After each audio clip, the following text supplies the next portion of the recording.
Dora Cecilia Saldarriaga, bienvenida a Clicracia, el poder de la información a un clic, la democracia de la información. ¿Cómo está?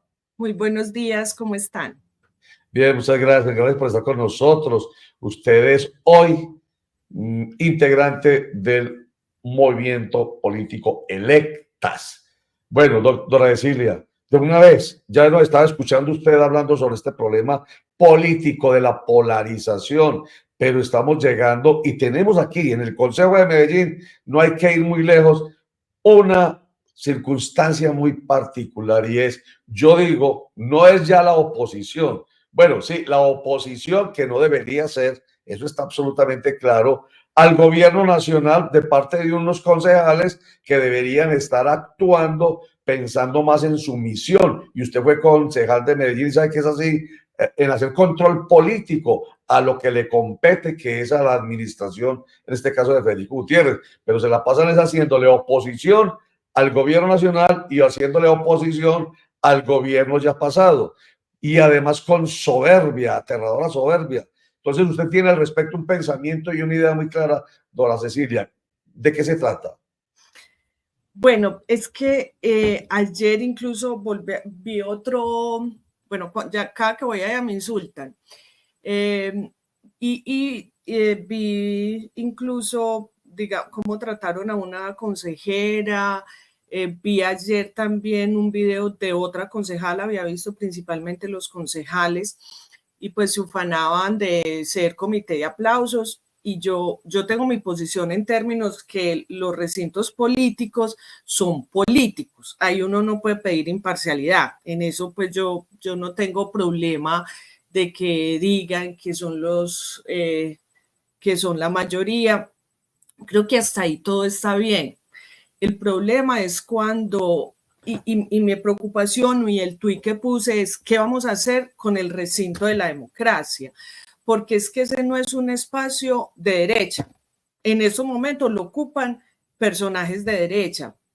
Está bien, en Francali llegaron, bien, listo, pero es más allá que implica que en un recinto de la democracia se censure la participación porque no piensan como ellos, pero además se genere una violencia tenaz y una violencia además en redes terrible de sus séquitos. Entonces creo que estamos llegando a un nivel de, es que no sé cómo nombrarlo, o sea, a un nivel de desastre político que no se permite de manera contundente, pero respetuosa, plantear cuestiones diferentes. Y eso implica una violencia política. Yo hice un comentario incluso en redes y sale un muchachito del Centro Democrático que siempre que me ve me insulta. Entonces digo, este pelado tan joven y ya tiene las mismas características de violencia que sus superiores, eso me parece muy complejo. Incluso cómo estamos formando con el ejemplo a los seguidores que creen que la agresividad sin ningún concepto político es lo válido en esta ciudad que ha sido tan violenta, pues uno sabe que incluso se opusieron a los acuerdos de paz, que la paz no les interesa porque son unos privilegiados, pero sí me parece tenaz y como profesora que esto ocurre en el recinto de la democracia. Es que no ocurre en otros lados, en el recinto de la democracia, y el ejemplo que se da es con sus seguidores. Ayer incluso uno me dijo, es que esto es una profesora, y yo, esto, o sea, uno con qué nivel de debate va a discutir. Y otra, y ya para cerrar, pues como este primer comentario, entonces yo dije, hoy hay, por ejemplo, un debate muy importante, que es el de Parque Arví, que lo piensan privatizar, es lo que veo, y yo dije, ¿a qué va uno allá? Un comité de aplausos que para insultarme me insultan en redes, y entonces sale uno a decir como, ¿y por qué no va como cobarde? Y yo le dije, es que yo soy ciudadana, o sea, no tengo el nivel, no tengo el poder del micrófono, porque el poder del micrófono debe ser respetado, como cuando uno es profesor y yo me opongo al acoso sexual de profesores y profesoras, para mí eso es sagrado. Y quien tiene el micrófono tendría que tener una capacidad mental diferente para actuar. ¿Son comité de aplausos? Sí, pero es que el amor no quita conocimiento y este señor también está haciendo unos retrocesos gigantes. Entonces creo que ahí yo creo que está en riesgo la democracia, más allá de que nos insulten. Y claro que, y también esta mañana pensaba, y yo, ay, madre, estoy naturalizando la violencia porque me insultan, yo digo, pongo un tuit, ya ni los leo, pues porque no hay debate, entonces pues eso no me afecta, pero entonces estamos naturalizando un espacio supremamente violento. Sí, señora. Pero hay que hacer algo y es por eso que usted está aquí. O sea, ayer hablábamos con el exconcejal, también el concejal Luis Bernardo Vélez, sobre el tema y yo le preguntaba, él decía algo muy parecido a lo que usted está planteando hoy. Y entonces le decía, ¿y entonces qué hacemos? ¿Quién puede hacer algo si se supone entonces que el poder está en estos momentos en manos de un alcalde y un comité de aplausos en el Consejo de Medellín que no puede ser tocado de ninguna manera? O sí, ahí es donde quiero hablar con usted, además como profesora de Derecho Constitucional. Pero permítame, usted se refería seguramente hace un instante a esta expresión de esta concejal María Paulina, no recuerdo el apellido, aquí está, mírela. Decir que somos un comité de aplausos, soy de gobierno y sí, claro, y no me avergüenzo, estoy supremamente orgullosa y no veo la hora de ver la octava curul, para darle la cara a todos, porque tuvimos un programa de gobierno que ganó las elecciones y barrimos, así que chao, aprendan, así que chao, aprendan, así que chao, aprendan. Es que es muy agresivo, pues.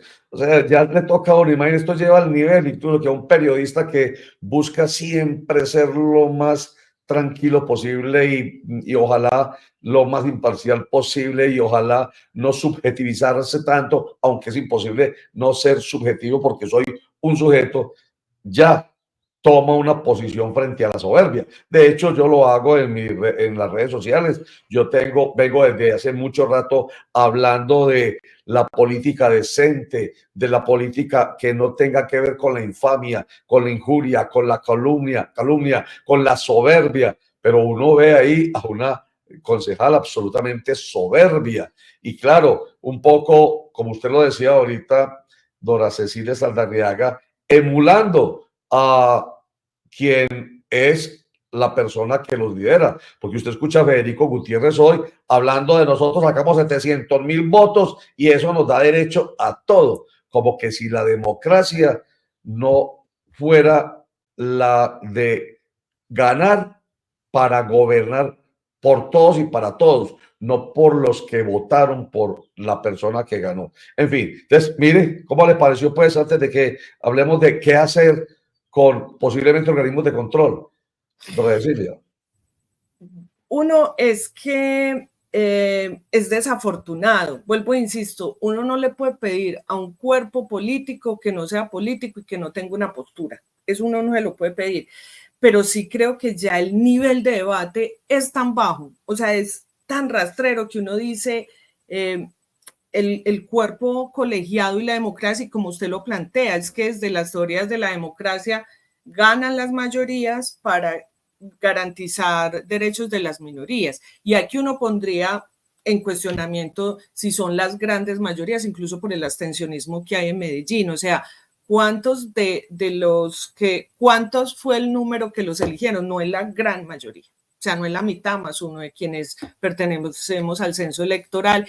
Y lo otro es que si entendieran, el consejo que me dio mi madre cuando yo llegué al consejo es humildad y sabiduría. El poder es temporal. O sea, esos poderes son temporales. Y uno va a ver que una persona, pues claro, como llegaron en lista cerrada, llegaron unos personajes que nadie los conocía en términos políticos. No estoy hablando peyorativamente por su experiencia, pero eso indica que bien difícil se pueden sostener con esas formas tan terribles. ¿Y cuál es el ejemplo? Yo creo que hay abogaría también por el ejemplo y por el asunto de la constitucionalidad. Y voy a cerrar con eso que también me parece muy grave y que uno tendría que pensarse. El alcalde tiene, por ejemplo, el tuit cerrado, no permite comentarios. Y uno empieza a pensar, venga, si usted se está relacionando con la ciudadanía solo con el tuit, y no permite que nadie le plantee algo así sea para alabarlo, pues entonces de qué democracia estamos hablando. Y creo que desafortunado, la verdad es que es muy desafortunado lo que están haciendo con el recinto de la democracia. Doctora Aura Saldarriaga, buen día, cordial saludo. Voltaire, que fue uno de los inspiradores de la Revolución Francesa, dice que el fanatismo polariza la mente. Estamos llegando a unos niveles de fanatismo donde la polarización solo me permite a mí escuchar lo que quiero y deshacer lo que no quiero escuchar, porque eso parece ser una representación muy clara frente a lo que está sucediendo, por ejemplo, en el Consejo de Medellín. Y un hecho infortunado, lo que ocurrió esta semana con la salida o con, digamos, la ratificación del Consejo de Estado de la pérdida de investidura del concejal Juan Carlos Upegui y la reacción en redes sociales del presidente del Consejo, además de burlona, fue visceral e inhumana. ¿Usted qué piensa? Sí, mire, y yo que estuve allá, claro, a excepción de Julio, que era muy parecido a estos, pero conocí gente del Centro Democrático que eran unos señores. O sea, que yo no puedo decir absolutamente que éramos contrarios políticamente, que nos hacíamos debates. Uno de ellos, Ríos, el concejal Ríos, Carlos Ríos, que ahora está en la gobernación, y ese era un señor supremamente contundente y el debate era de una altura, o sea, que provocaba uno, vengamos a debatir, porque aquí vamos a debatir ideas, no insultos, porque a mí los insultos me parecen muy precarios. Cuando alguien se sale de la ropa e insulta al otro es porque ya no quedó con elementos argumentativos para accionar. Que un presidente, bueno, pongo ahí dos cuestionamientos: el derecho a la intimidad del chat de los concejales, porque uno ahí también se decía cosas. Pasar pantallazo y pasarlo, eso también, pues digamos, viola constitucionalmente el derecho a la intimidad grupal, que aunque no está ahí explícito, es tácito. Y dos, que un presidente haga eso. Panen unos niños que les dijeron que parecían una guardería y se enojaron, pero es que de verdad yo creo que sienten que pueden hacer todo. Y si una de las cosas que hemos ganado a través de los años son los límites del poder, entonces ahí no hay ningún poder absoluto, no hay ningún poder absoluto y todo tiene límites, y yo creo que ellos ya están rayando con los límites. Dora Cecilia, y entonces vamos entonces a los límites, porque no, esto no es una dictadura, y entonces, no obstante, se haya ganado unas elecciones con una votación muy importante que es plausible, eso no quiere decir que les dé la potestad para comportarse, vuelvo y digo, como si fuera una dictadura. Estamos en un Estado social y democrático de derecho, y entonces tenemos pesos y contrapesos y tenemos organismos de control. Entonces, ¿cuáles son los organismos constitucionalmente hablando de control que pueden hacer parte, digamos, de la, entre comillas, solución de este conflicto que se ha generado con el Consejo de Medellín, con su forma de actuar, pues, antidemocrática, porque realmente se puede calificar como tal? Roger, aquí hay una cosa jurídicamente hablando, es que tendríamos que hacer un litigio estratégico donde yo ayer lo pensé en la asamblea, yo ojalá tenga tiempo de hacerlo, poder convocar las personas que se han sentido violentadas por los concejales y concejalas. Creo que eso es una primera alternativa, sentarnos a pensar, porque aquí habría que producir nueva jurisprudencia. Yo ayer encontré, incluso porque me puse a pensar en el tema, una resolución del Consejo Nacional Electoral, la 8947, que habla sobre los procesos electorales, y digamos que ahí, si uno lo habla en forma reducida, pensaría que solo es en la contienda electoral, pero en el numeral 3 dice que una de las funciones es adoptar medidas en todas las etapas del proceso electoral para rechazar públicamente, prevenir y sancionar en marco de las competencias legales las manifestaciones de violencia contra las mujeres en política, así como el discurso de odio en el marco de los certámenes democráticos. Y creo que ahí puede uno pensar y revisando una sentencia de la Corte Constitucional que ayer me la pusieron, que para que la leyera, el que me dijo esto es una profesora, que habla sobre el tema del carácter disciplinario que puede tener el Consejo Nacional Electoral y la vigilancia de quienes hacen parte de los partidos políticos, porque es un poquito más diferente con quienes son los miembros de estos partidos. Si uno cogiese esta resolución, que es de rango superior a la Constitución, invocáramos el artículo 40, que es el derecho, los derechos políticos, pero además el principio democrático que se fundamenta en el artículo 1, en el artículo 2 y en el artículo 3, yo creo que podríamos impulsar muy debidamente una acción de tutela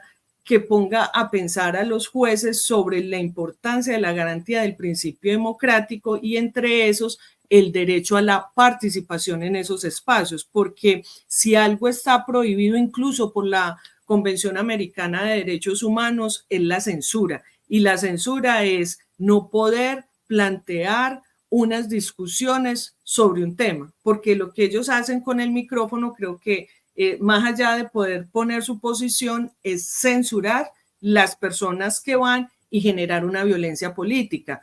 La personería, pienso que ahí tiene mucho que hacer en una vigilancia administrativa con los procedimientos, qué procedimientos están haciendo al interior del Consejo para esos protocolos de violencia. Yo alcancé a movilizar algo sobre el protocolo, pero eso nunca se dio, pero digamos ahí la competencia del presidente, pero el presidente es otro agresor.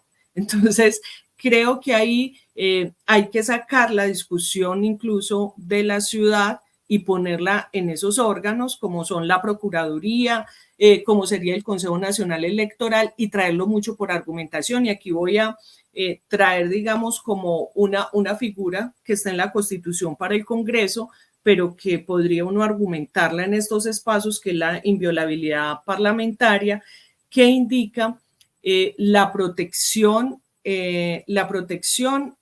al cargo del corporado en lo que dice y en lo que vota, porque no es una protección para el corporado, sino una protección para la corporación. Y eso se ha denominado la inviolabilidad de opiniones y votos de los congresistas, pero ese derecho tiene unos límites, entre esos la violencia. Entonces lo que hay que hacer es una activación a generar una nueva jurisprudencia, como nos ha tocado a las feministas con el acoso sexual, con todo eso, pero yo sí creo que ahí tendríamos algo que hacer la ciudadanía y en términos pedagógicos para comprender, y eso Carlos Gaviria lo decía muy hermoso, es si otras poblaciones son capaces de construir paz, nosotros no estamos predeterminados para solamente un pensamiento bélico, y creo que ahí hay un ejercicio pedagógico importante. No sé si me hice entender en que habría que hacer, porque no hay, digamos, una norma que expresamente lo diga, pero si a punta de lucha las feministas hemos logrado protocolos, pues creo que es momento de unirnos en democracia y generar ese nivel de argumentación. Pero un asunto complejo aquí, concejala, es el tema del control político. En manos de José Luis Marín, que es muy acucioso, es muy juicioso en ese asunto, pero es una gaviota, una golondrina. Pues no sé usted qué piensa que va a pasar con ese control político, porque si viene a reemplazar a Juan Carlos Upegui una candidata de Creemos, pues ese comité de aplausos va a crecer. Eso por un lado. Y otro es el papel de los medios de comunicación frente al accionar del Consejo y de la Administración Municipal, que también en muchos casos, tengo que decirlo lamentablemente, también se ha convertido en otro comité de aplauso. Es que tenemos comité, tenemos tribunas, o sea, tenemos tribunas porque los medios tradicionales y oficialistas no van a sacar nada sobre las agresiones que están haciendo concejales y concejalas.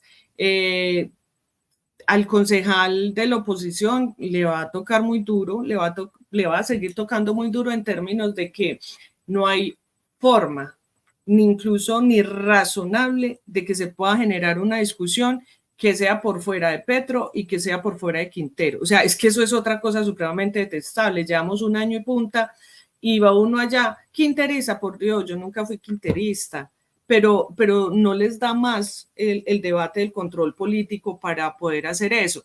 Yo creo que una forma, y se los digo honestamente, de que podemos intervenir es haciendo una movilización ciudadana y generando un litigio estratégico en términos democráticos para incluso un asunto de una veeduría que permita hacerle seguimiento y actuaciones en tiempo real con lo que se dice, con lo que se informa, porque es que además llegan a un asunto de calumnia. Si ellos vienen trayendo la figura del Congreso que se podría de pronto armonizar para el Consejo, tienen inviolabilidad parlamentaria, tienen unos límites en términos de la discusión, tienen unos límites en términos de la información, porque la democracia no se construye con mentiras y pues hay un asunto que no se mueven de ese discurso que le afecta a la ciudad.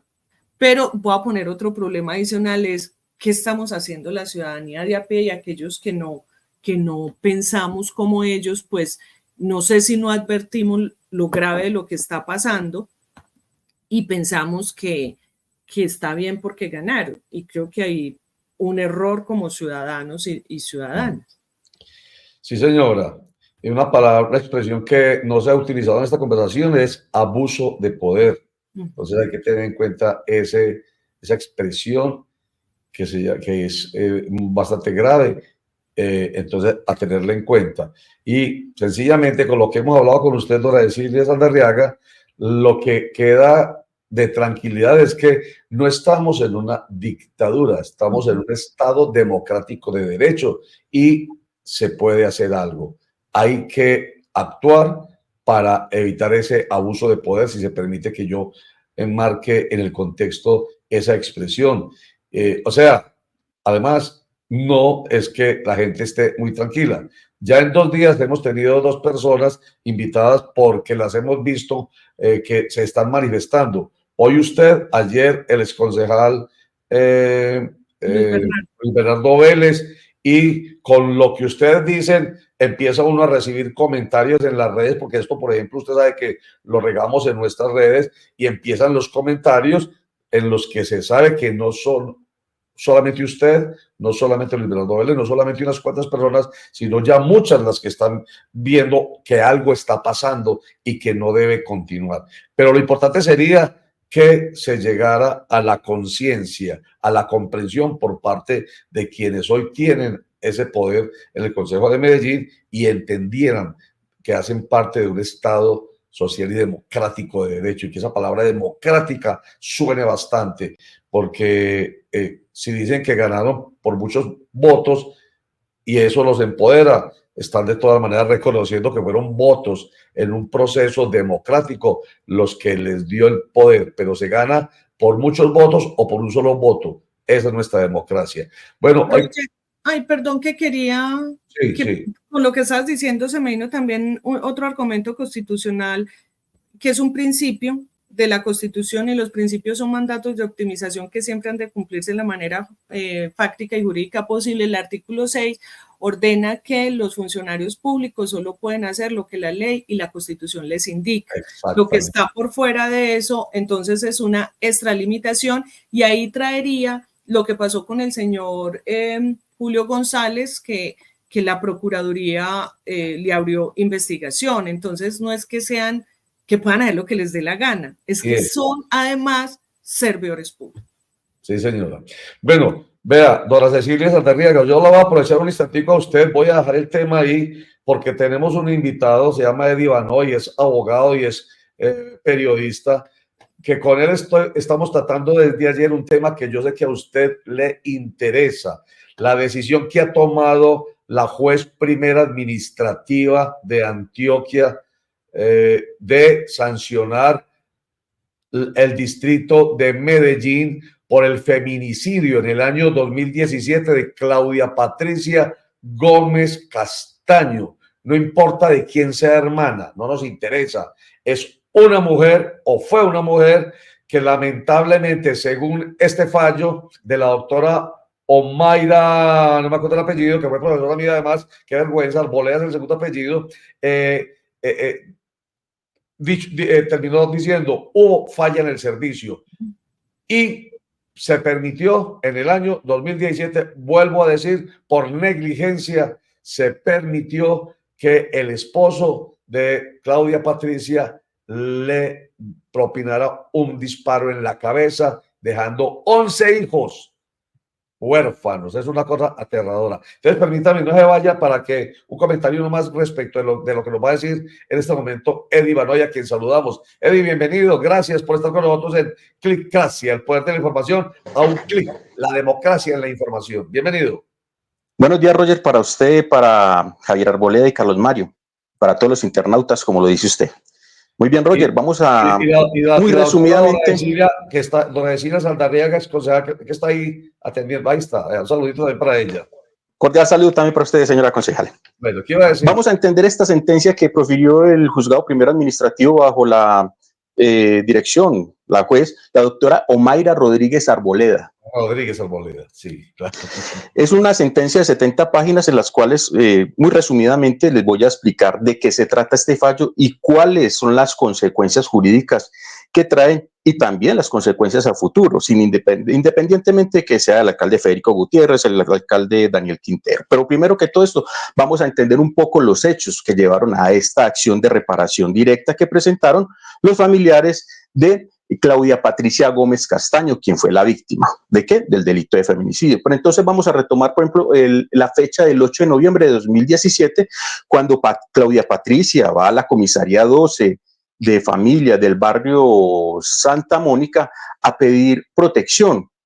Ella va a esta comisaría y en la comisaría le dan una orden de protección, un documento nomás, pero según mirando aquí este proceso, en la sentencia, ese día también llegó su esposo, se llama Andrés Felipe González Montoya, quien llegó muy alterado a esta comisaría y lo que hicieron fue separarlos. Intervino también, tengo entendido que fue una psicóloga, lo separó y lo que hizo en esta comisaría, no se tomaron ninguna medida, lo único que hicieron, vea, señor, salga usted por esta puerta y usted, Claudia, salga por la puerta de atrás. Las dejaron al garete, se fueron, nada pasó. Importante esta fecha, 8 de noviembre. El 14 de noviembre notificaron a la fiscalía por ventanilla. Y el 15 de noviembre, exactamente 7 días después, se da el feminicidio de Claudia Patricia Gómez Castaño en su residencia cuando llega el señor Andrés Felipe y le propina unos disparos en la cabeza en presencia de sus hijos. Pero aquí es donde se presenta, digámosle, el problema. ¿Por qué? Porque también tenían que haber notificado al comandante de la policía de la estación Laureles para que le prestara la protección, la ayuda.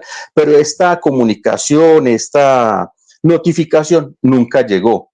No llegó porque los vehículos de la comisaría estaban en otras actividades.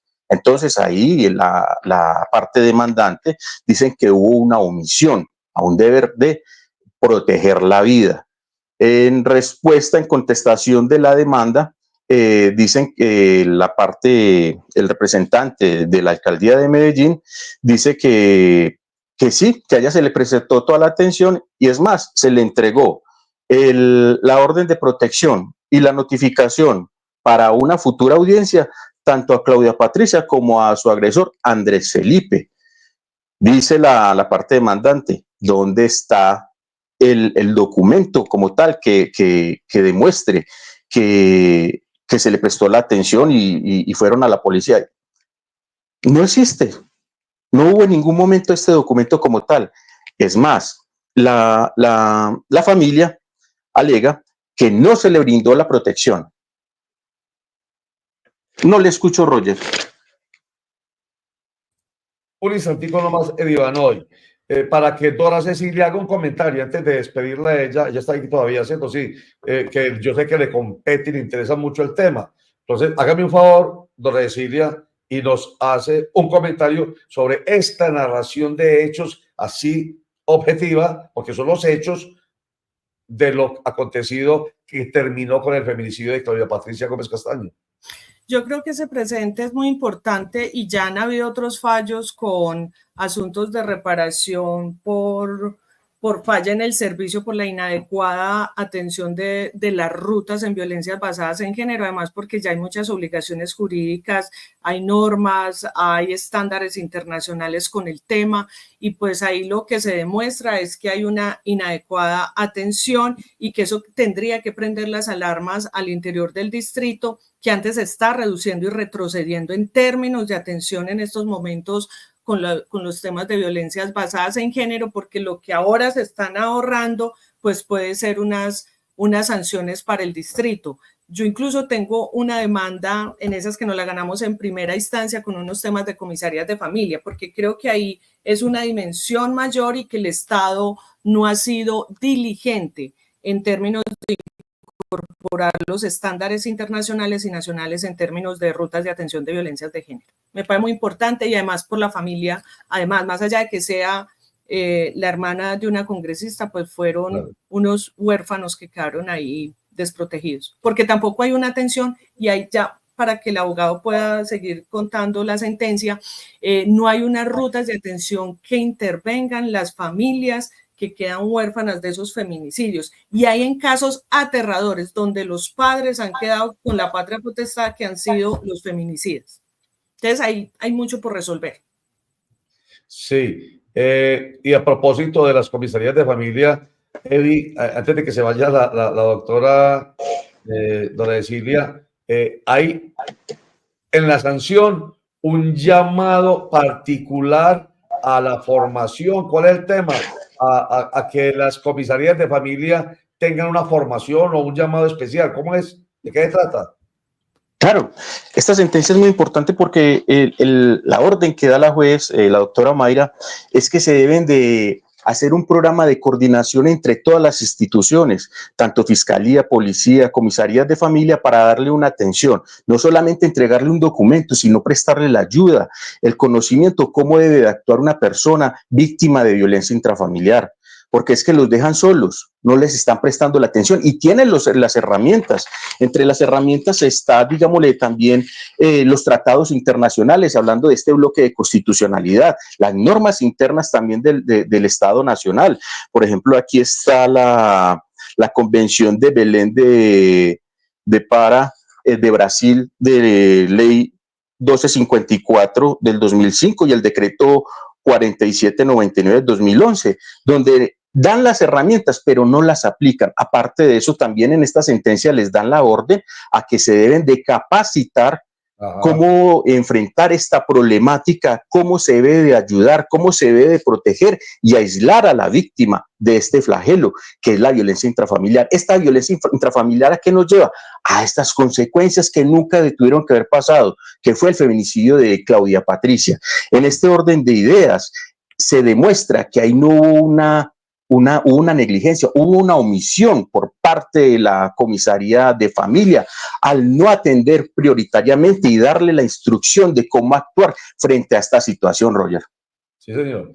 Bueno, Dora Cecilia, qué pena con usted haberla amarrado un poquito y sabemos de sus obligaciones. Muchísimas gracias por estar con nosotros, pero yo creo que usted me comprende, la tenía que vincular a este otro segmento porque es de su competencia y de su interés. Gracias, Dora Cecilia Aldarriaga. Ella es ex concejal de Medellín por el movimiento, no lo mencionemos entonces, ya me está olvidando. Y hoy es en todo caso integrante del movimiento político Electas. Muchas gracias. Voy a decir solo una cosita, es que sí. En estas sesiones extraordinarias crearon 7 comisarías adicionales en Medellín, pero ninguna con perspectiva de género, que fue un acuerdo municipal que no alcanzamos a sacar en la administración pasada y terminamos con 12.000 medidas de protección, el 90% en cabeza de mujeres y hay la obligación de que incorporen las obligaciones que está diciendo el abogado y que la ciudad no lo está haciendo. Solamente diría eso, porque las medidas de protección pueden prevenir de manera efectiva los feminicidios, pero no hay un seguimiento efectivo a las medidas de protección. Ya me despido con eso. Muchas gracias. Muchas gracias. Perfecto, muchas gracias. Dora Cecilia Santarriaga del Movimiento Político Electas.